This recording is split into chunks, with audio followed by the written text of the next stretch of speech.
Hi everybody, Alistair. This is the number 2 part of delicious Scottish fare.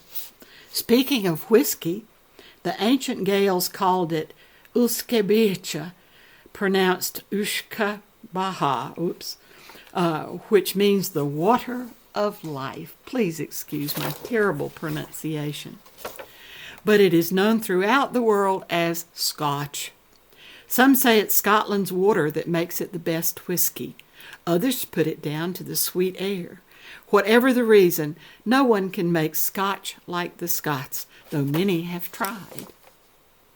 The earliest written record of whiskey distilling appears in the 15th century when a Scottish monastic order brought a load of barley for the production of aqua vitae. But it is almost certain that the drink was also produced by the hard-working farmers of the remote highlands from the earliest times. There are 2 types of whiskey, grain and malt. Grain whiskies are made from a mixture of barley and maize. The malt is the pure barley product. After it is distilled, the whiskey is left to mature in large oak casks for at least 3 years.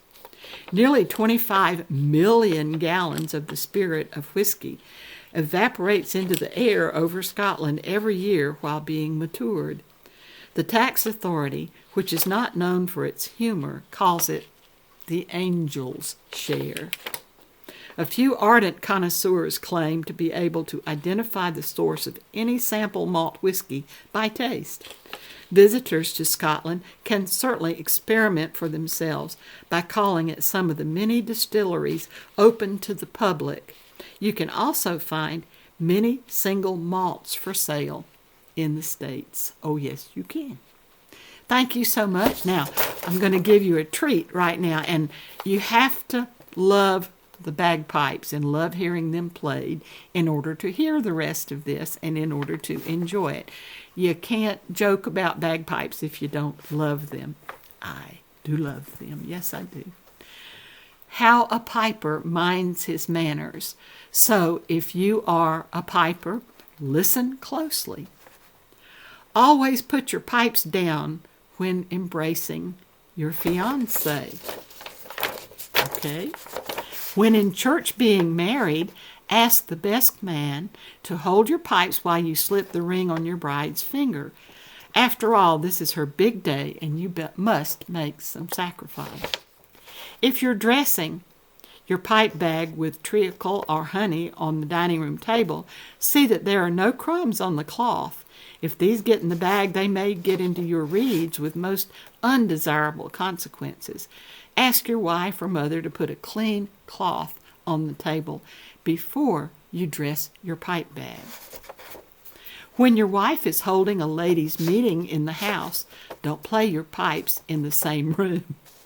The ladies will be too busy talking to listen attentively to your pipes. Okay? Do not tune your pipes in the same room as others are watching television. Wait until after the epilogue or when everybody's in bed. Then you can play your pipe. When playing at a wedding, do not stand in front of the bridegroom and play a lament. It is equally bad taste to stand in front of the bride, especially if she is over 40, and play When the Battle is O'er. In competitions, do not approach the judge's table with a truculent swagger and say, "Right, Jock, get an earful of this." It's bad taste to affix your chewing gum to the underside of his table, too. It's far better to stick it to the ivory bit on the end of your chanter until the conclusion of your recital. You have to love the pipes now to admit to hearing that, but it's funny. Thank you so much. We'll do this again.